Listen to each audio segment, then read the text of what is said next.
வணக்கம். இது நம்ம கிச்சன். கிச்சனில் நம்ம இன்றைக்கி என்ன பண்ண போகிறோன்னா இட்லி மிளகாய் அப்படி பண்ண போகிறோம். இட்லி மிளகாய் அப்படி பண்ணுறதுக்கு அதில் நமக்கு என்னென்ன தேவை அப்படிங்கிறத நம்ம பார்த்துடலாம். உளுத்தம்பருப்பு, கடலைப்பருப்பு, மிளகாய் வத்தல், வெல்லம், உப்பு, எண்ணெய், பெருங்காயம், எள். இப்போ நம்ம எண்ணெய் விட்டுக்கிறோம், கடலை எண்ணெய். மொத்தத்தில் எல்லாத்துக்குமே சேர்த்து ஒரு 2 டேபிள் ஸ்பூன் அளவுக்கு வெட்டுக்கிறோம். மிளகாயை ஃபஸ்ட்டு வறுக்கிறோம்.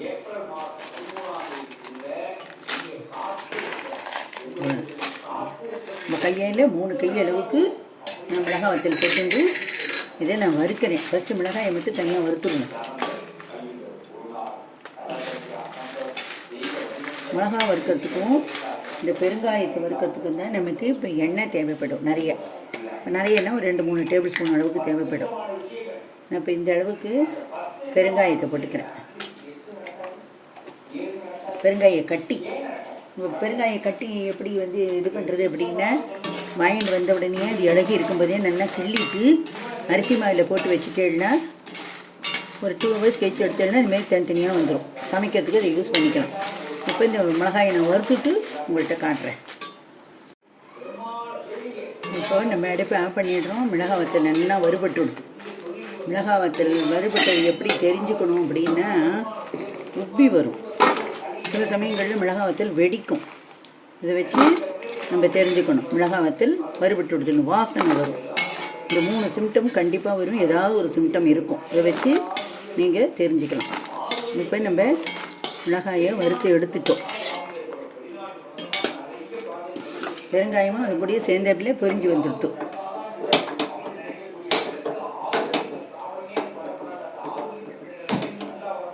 இப்போ மறுபடியும் ஒரு டேபிள் ஸ்பூன் அளவுக்கு எண்ணெயை விட்டுக்கிறோம். தேவைப்பட்டால் இன்னும் கொஞ்சம் கூட விட்டுக்கலாம். இப்போ நான் என்ன பண்ணுறேன், மெஷர்மெண்ட் உங்களுக்கு சொல்கிறேன். நான் அது கையால் 3 கை தாராளமாக எடுத்துட்டேன் இல்லைங்க. மிளகாய் வத்தல் அதுக்கு இந்த பெருங்கோ 1 கப் அளவுக்கு, இந்தமாரி ஒரு டம்ளர் அளவுக்கு கடலைப்பருப்பு, முழு உளுந்து,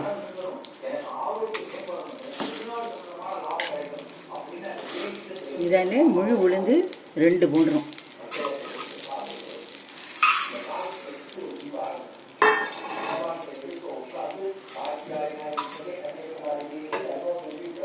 ஒன்றே முக்கால் இருந்துதான் இன்னொரு 1/4 போட்டுட்டோம். இதில் 2 இதை நல்லா செவக்க வறுக்கணும். வறுக்கணும். மிளகாய் வத்தல் காம்பாடியும் போட்டுக்கலாம், காம்பை கிள்ளிட்டும் போட்டுக்கலாம். சௌரியப்படி போட்டுக்கோங்க. இது நல்லா வறுக்கணும். ட்ரை ரோஸ்ட்டாகவும் வறுத்துக்கலாம், ஆப்ஷன். இப்போ நல்லா செவக்க வறுத்து விட்டு நான் அடுப்பை ஆஃப் பண்ணுறேன். இப்போ இதை தூக்கி நம்ம தாம்பாளத்தில் கொட்டி ஆற வைக்க போகிறோம்.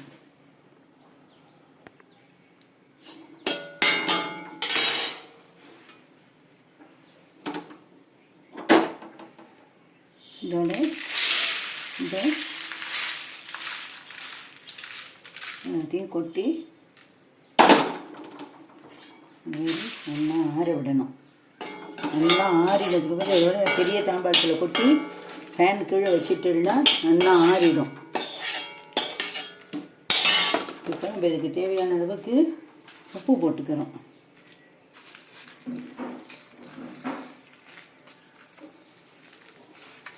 தேவையான உப்பு போட்டாச்சு. வெல்லம் இது அரைக்கும் போது இதோடு சேர்த்து அரைச்சிக்கணும். இது எல்லாத்தையும் அரைச்சி பவுட்ரு பண்ணிவிட்டு நான் உங்களுக்கு காட்டுறேன். சில பேர் இதில் இந்த மிளகாப்பிடிக்கு கொட்டைப்பாக்கு அளவு புளி சேர்த்துப்பா. புளி இந்த மிளகாய் வத்தல் வறுக்கும் போதும் வறுத்துக்கலாம், இல்லை எண்ணெயை தடவிட்டு நெருப்பில் சுட்டுட்டு அதோடையும் சேர்த்துக்கலாம். இதை நான் பவுட்ரு பண்ணி அரைச்சிட்டு உங்கள்கிட்ட காட்டுறேன். நம்ம இப்போ அடுத்ததாக கருப்பு உளுந்தில் எள்ளு மிளகாய் அப்படி பண்ண போகிறோம். நம்ம எண்ணெயை விட்டுக்கிறோம்.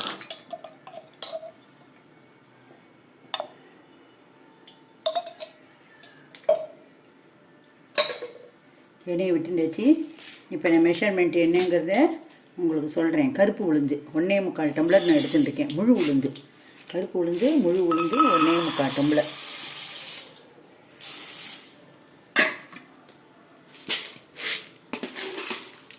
1/4 பங்கு கடலைப்பருப்பு,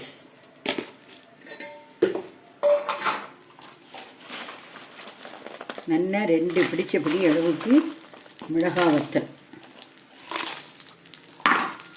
பெருங்காய கட்டி எல்லாத்தையும் ஒன்றா போட்டு இன்னும் ஜம்முன்னு வறுக்கிறோம். எள்ளை மட்டும் தனியாக வறுத்துக்கணும். இப்போ இது என்னென்னா இது தேவையான எல்லாம் விட்டாச்சு, வேறு எதுவும் தேவையில்லை. இதுக்கு இன்னும் கூட எண்ணெய் கொஞ்சம் தேவைப்படுறதுங்கிறதுனால இன்னும் ஒரு டேபிள் ஸ்பூன் அளவுக்கு நான் எண்ணெய் விட்டுக்கிறேன். இதையும் வறுத்துக்கிறேன். நம்ம இன்றைக்கி என்ன பண்ணுறோம்னா, முதல்ல என்னென்ன உளுத்தம் பருப்பு கடலை பருப்புலாம் வச்சு சாதாரணமாக ஒரு மிளகாப்பொடி பண்ணிடணும். டெய்லி யூஸ்க்கு. இது ஸ்பெஷலாக கருப்பு உளுந்து கருப்பு எள்ளை வச்சு ஹெல்த்தியான ஒரு மிளகாப்பொடி பண்ணுறோம். இது நல்லா செவந்து நல்லா வரணும். நம்ம இதிலையே எல்லாத்தையுமே ஒன்றா போட்டுட்டோம். மிளகா வத்தல், உளுத்தம் பருப்பு எல்லாம் நீட்ட மிளகா வத்தல் போடலாம், உருண்டை மிளகா வத்தல் போடலாம். அப்புறம் விருப்பப்பட்டவா கொஞ்சம் ஒரு பிடி காஷ்மீரி சில்லி இந்த எள்ளு மிளகாப்பொடிக்கும் போடலாம், உளுத்தம் பருப்பு மிளகாப்பொடிக்கும் போடலாம், எதுக்கும் போடலாம். இப்போ இதெல்லாம் வச்சாச்சு. இப்போ இதை நல்லா நம்ம வறுக்கணும். நல்லா வாசனை வர அளவுக்கு நல்லா வறுக்கணும். நம்மளுடைய எள்ளு மிளகாப்பொடிக்கான பருப்பு, மிளகாய் வத்தல், பெருங்காயம் எல்லாம் வறுபட்டு கொடுத்து, இது எப்படி மாமி எள்ளு கண்ணுங்கிறேன்ட்டு எப்படி வறுபட்டு கொடுத்து அப்படின்னு கண்டுபிடிப்பேள் அப்படின்னு யங்ஸ்டர்ஸ்லாம் நினைப்பா. இதில் போட்டிருக்கிற பெருங்காயம் பொரிஞ்சு வரும். இந்த கடலை பருப்பு போட்டிருக்கோம் பற்றியில் இதான் அடையாளம், நல்லா செவந்து வரும். அதுக்கப்புறம் மிளகாய் வத்தல்லாம் இந்தமாரி உப்பிட்டு நல்லா வாசனையோடு இருக்கும். இதை நம்ம ஒரு தாம்பாளத்துக்கு மாற்றி விடலாம்.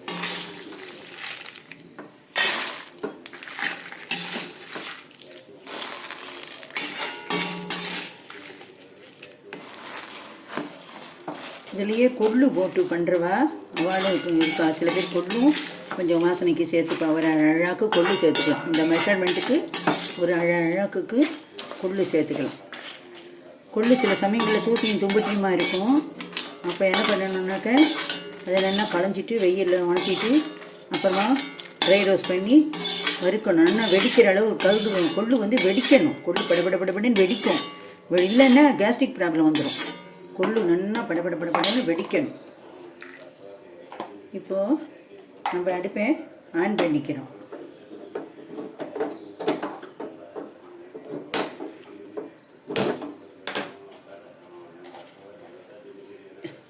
ஒரு 3 ஈர்க்களவுக்கு கருவேப்பிலை, இதோட எண்ணெயெல்லாம் விட வேண்டாம். இதில் இப்படியே வறுத்து இந்த இருப்பச்சட்டியில் இருக்கிற எண்ணெயிலே அது நல்லா வறுபட்டுக்கும்.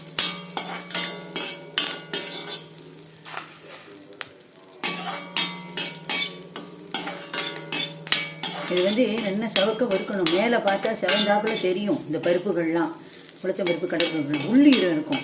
அதனால நல்லா செவந்து வாசனை வரும். அது வரைக்கும் நம்மளாவே நம்ம ஒரு தடவை 2 தடவை பண்ணினோம்னா நமக்கு அந்த பக்குவம் தெரிஞ்சு போயிடும். வறுக்கணும். நம்ம இன்றைக்கி ஒரே வீடியோவில் இட்லி மிளகாப்பொடியும் எள்ளு மிளகாப்பொடியும் போட போகிறோம். நீங்களும் இதை பாருங்கோ, சப்ஸ்கிரைப் பண்ணுங்கோ, ஷேர் பண்ணுங்கோ, கமெண்ட்ஸில் போடுங்கோ. உங்களுக்கு என்ன ரெசிபி, வேறு ஏதாவது ரெசிபி வேணும்னா சொல்லுங்கோ. ஒரு மாமி சூப் ரெசிபிஸ்லாம் போடுங்கோன்னு இருக்கா. அடுத்தது நான் இதெல்லாம் போடுறேன். நீங்கள் அதையும் பார்த்து உங்களுடைய கமெண்ட்ஸை சொல்லுங்க.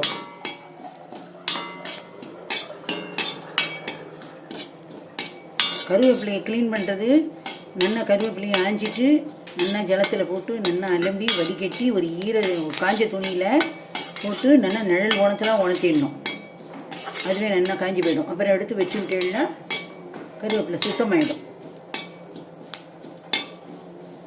நல்ல கருவேப்பிலை எப்படி வறுக்கிறது அப்படின்னா அதுக்கு ஒரு டிப்ஸ் என்னென்னா, கருவேப்பிலை இப்படி வறுபட்டு எடுத்தால் தெரியணுன்னா இதுவே படன்னு வெடிக்கிற சத்தம் வரும். இல்லைன்னா இப்படி எடுத்து பார்த்தேன்னா இப்படி நான் பிடிச்சா அப்படியே தூளாக போயிடும்.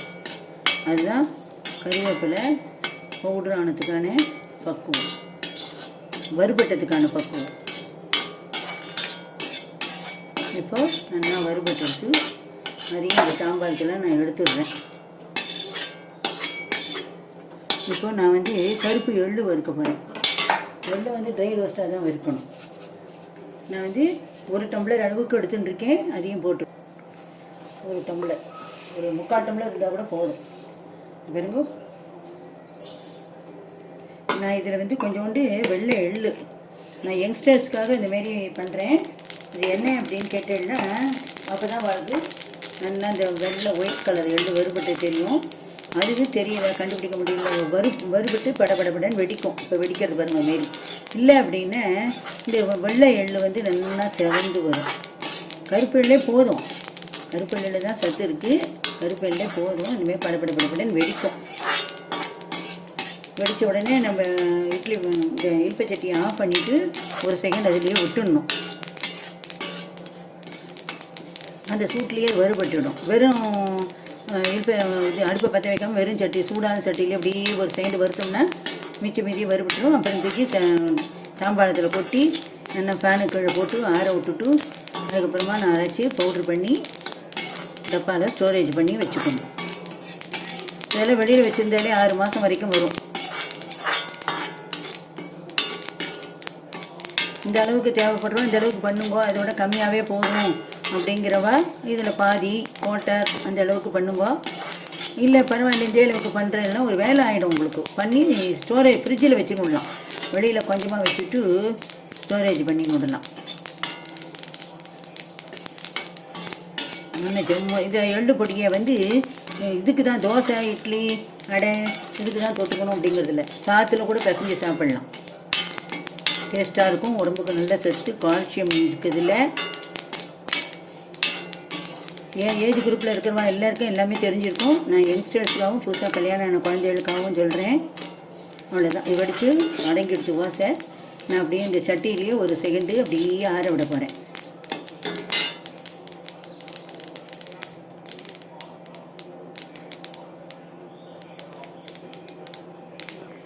இப்போ எள்ளை வறுபட்டு எடுத்து இதை தூக்கி நம்ம வந்து இதில் கொட்டிக்கிறோம், தாம்பாளத்தில் கொட்டிக்கிறோம்.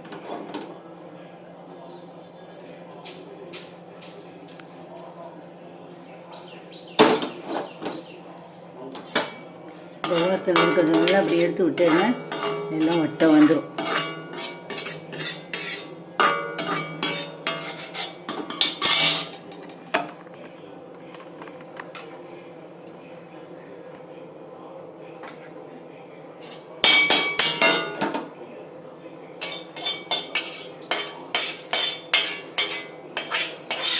இதே நல்லா ஆற விடணும்.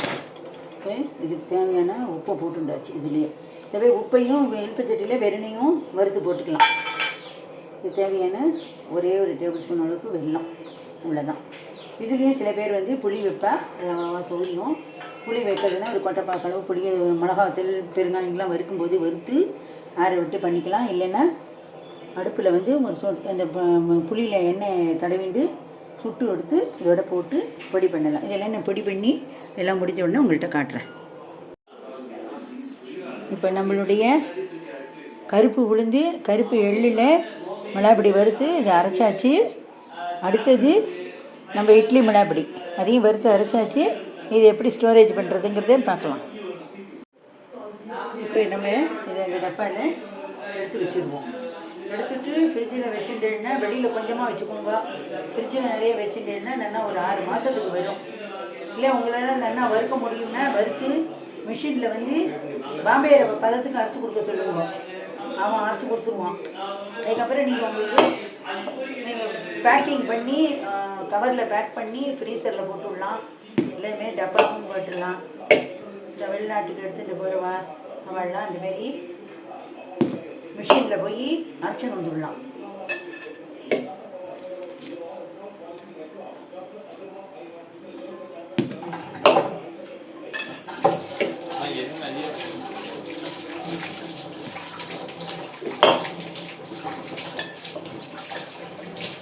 ஃபுல்லாக எடுத்து நல்லா ஏர் டைட்டாக ஒரு கண்டெய்னரில் போட்டு வச்சுட்டோம்னா அது பாட்டுக்கு வரும். 6 மாதத்துக்கு வரும்.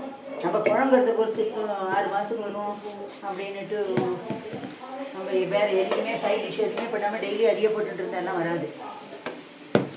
அடுத்தது இது வந்து இந்த நான் எள்ளு மிளகு அப்படி பண்ணினேன் இல்லையா, கருப்பு உளுந்து கருப்பு எள்ளில் அதை போடுறேன். இதேமாரி ஸ்டோரேஜ் பண்ணி இந்தமாரி டப்பாவில் போட்டு ஃப்ரீசரில் வச்சுடலாம். இல்லை கவரில் போட்டு சீலிங் பண்ணணும். ஃப்ரீசரில் வச்சுட்டு அது பாட்டு கிடக்கும். நம்ம தேவைப்படிக்கு வெளியில் கொஞ்சமாக வச்சுட்டு யூஸ் பண்ணிக்கலாம். இது எல்லாத்துக்கும் தொட்டுக்கலாம்.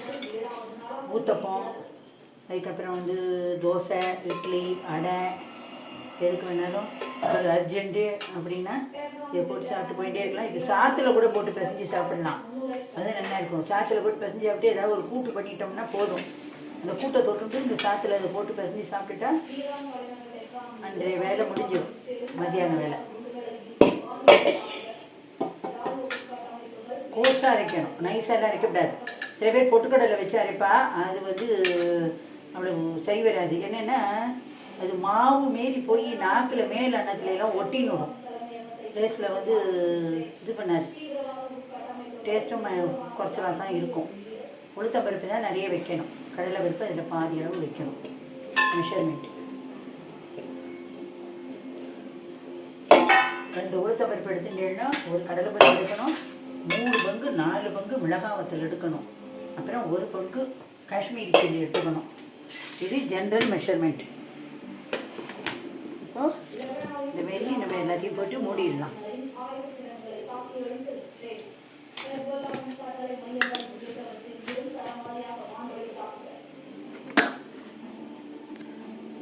இதுமாரி எடுத்துட்டாக்க இதில் போட்டு வச்சுன்னு விடலாம். இது இதில் வச்சுட்டேன்னா நமக்கு தேவைப்படும் போது யூஸ் பண்ணலாம். நீங்களும் இதேமாரி பண்ணி பாருங்க. நமக்கு ஒரே வீடியோவில் 2 மிளகாப்பொடி பண்ணிட்டோம். இட்லி மிளகாப்பொடியும் எள்ளு மிளகாப்பொடியும் பண்ணியிருக்கோம். நன்றி. பார்த்து எப்படிங்கிறத கமெண்ட்ஸில் சொல்லுங்கள். நன்றி, வணக்கம்.